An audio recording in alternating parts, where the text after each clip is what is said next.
High, good afternoon. এখন আমার লাঞ্চের টাইম। এবারে লাঞ্চ করে আমি বাইরে বেরিয়েছি। এই গাছটার নিচে বসে থাকি, এই বড় গাছটার নিচে বসে থাকি। এই গরমের সময় এত ঠান্ডা হাওয়া দেয় না, ভালো লাগে। সকালবেলা এসে যখন ঢুকে যাই না, আমার মনে হয় একটা জেলের মধ্যে ঢুকে গেছি। পাখি যেমন খাঁচায় থাকে, সেরকম আমি একটা যেমন খাঁচার মধ্যে ঢুকে গেছি মনে হয়। এবারে এই সময় আমার লাঞ্চের টাইম। লাঞ্চ করে যখন বাইরে বেরোই তখন দেখতে পাই এখানে সামনে একটা মল আছে।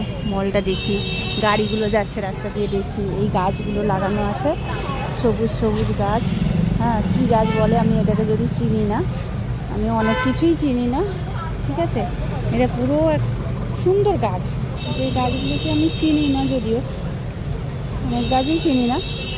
তো অফিসটার সামনে গাছগুলো লাগানো আছে। এই জায়গাটা আমার কাজের জায়গা, আমি এখানেই কাজে আসি রোজ সকালবেলা 10টার সময়। তো এসে ঢুকে যেয়ে যাই, তারপরে আর বেরাতে পারি না। বেরাই আমি এরকম টাইমে লাঞ্চ করার পরে। তো বেরিয়ে এই বড় গাছটার নিচে আমি বসে থাকি, সুন্দর লাগে।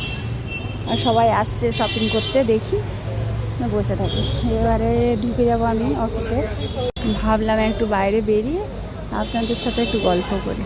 এবার আমার টাইমটাও হয়ে গেছে, লাঞ্চের টাইম শেষ। এবারে আমাকে ঢুকে যেতে হবে, ডিউটি করতে হবে। ভাইয়া क्या कर रहे हैं? क्या कर रहे हैं? चना जोड़ गरम बच्चे गर्मी है, बेचा है आज? गरम गरम गरम गरम है